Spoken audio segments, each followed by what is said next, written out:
अरे तुम जिसके नीचे काम कर रहे हो, जिसके नीचे काम कर रहे हो,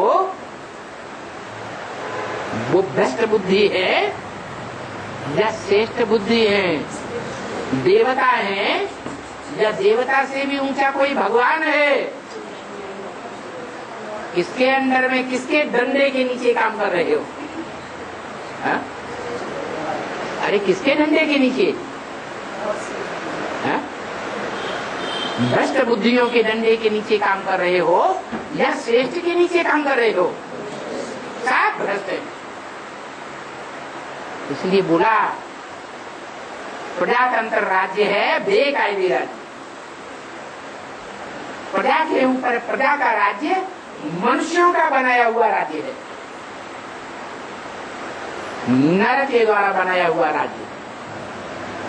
ऐसा राज्य चलाने से ये सारी दुनिया में जो प्रजातंत्र राज्य फैला हुआ है, सारी दुनिया नरक बन रही है। नरक नहीं, रौरव नरक बनने वाली है। जैसे नाली का कीड़ा होता है, एक कीड़ा दूसरे को काटता है, दूसरा कीड़ा तीसरे को काटता है, तीसरा कीड़ा चौथे को काटता है, इसे काटता है, उसे काटता है, रौर आता रहता है।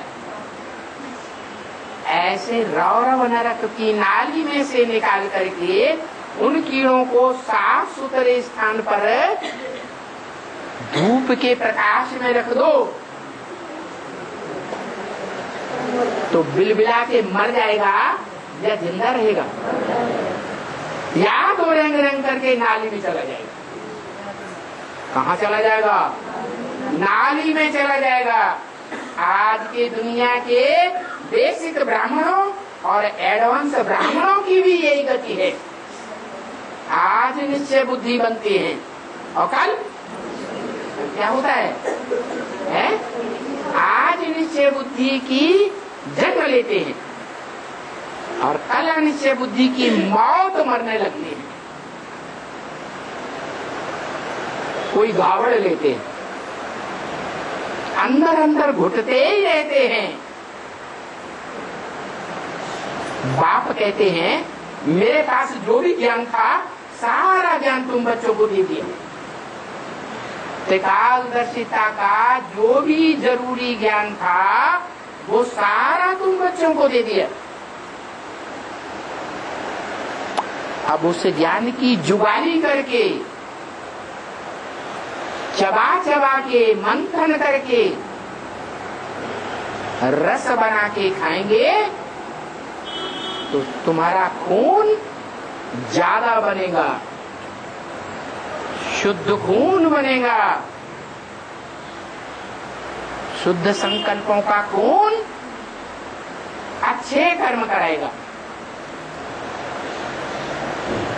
लेकिन नहीं, बोल दिया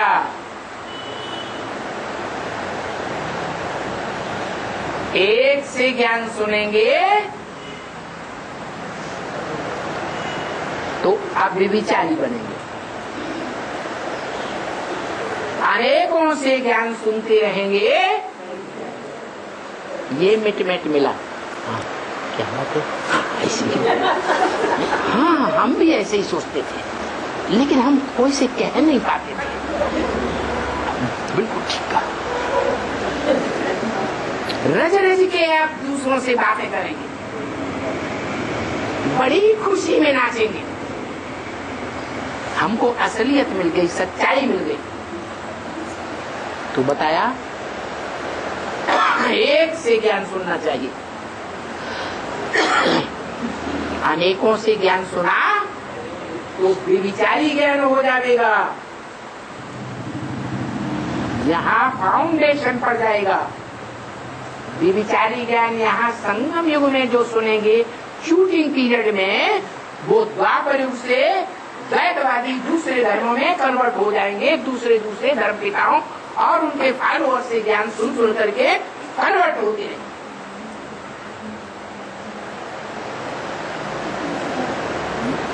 और उसमें भी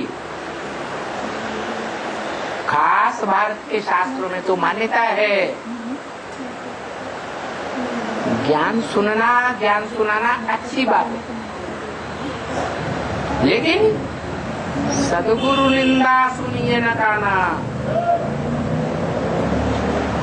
क्या? जिसको हमने पहचान लिया कि यही एक शख्सियत है, यही एक व्यक्तित्व पर्सनालिटी है इस दुनिया में, जो हमारा सुप्रीम बाप भी है,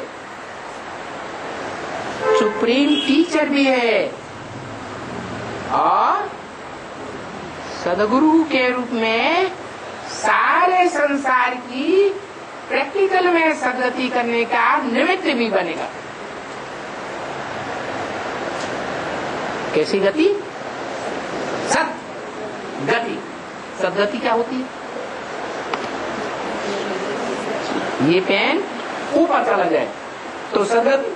सत माने ऊंची गति, और नीचे चला गया गड्ढे में दुर्गति।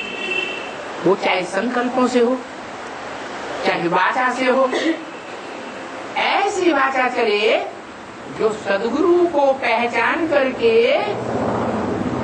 सदगुरु की निंदा करे, दूसरों को निंदा सुनाए और उनकी भी दुर्गति करे। क्यों?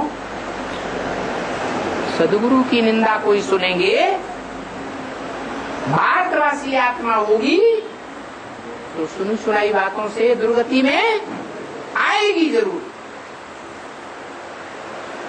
इसलिए शास्त्रों में लिखा है, सदगुरु निंदा सुनिए न काना, कान से भी नहीं सुननी है। माने एक कान से सुन भी लिया तो दूसरे कान से निकाल लिया। कोई मुसलमानों की तरह कान बंद करने की बात नहीं है। क्या? सुनी या सुनी कर दो, डोंट हियर। और सुनने के बाद उसका सवाल जवाब भी नहीं करना है। क्या? वाद विवाद भी नहीं करना है। वाद विवाद भी करेंगे तो भी श्रीमत की अवहेलना है। शास्त्रार्थ करना ही नहीं है। इस मुरली में ये कहा, उस मुरली में ये कहा, उस मुरली में ये कहा, अव्यक्तवाणी में ये कहा, ज्ञानापत्र पत्रिका में ये कहा, परदादी ने ऐसा कहा वैसा कहा, दादी ने ऐसा कहा वैसा कहा। नहीं, कुछ भी ज्ञानी नहीं सुनना। न दादी, न परदादी, न कोई दीदी, न कोई दादा है, न ब्रह्मा बाबा। न ब्रह्मा को 100% फॉलो करने वाली ओम राधे मम्मा।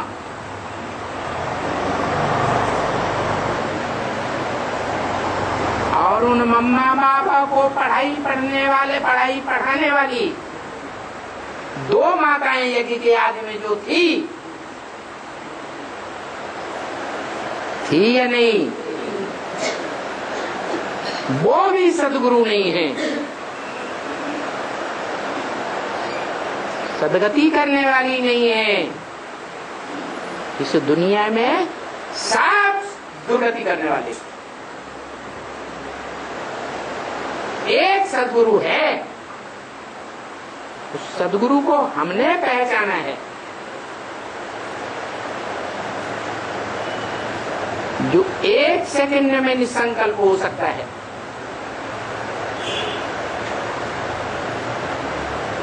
कैसी भी विकराल स्थितियां परिस्थितियां हों,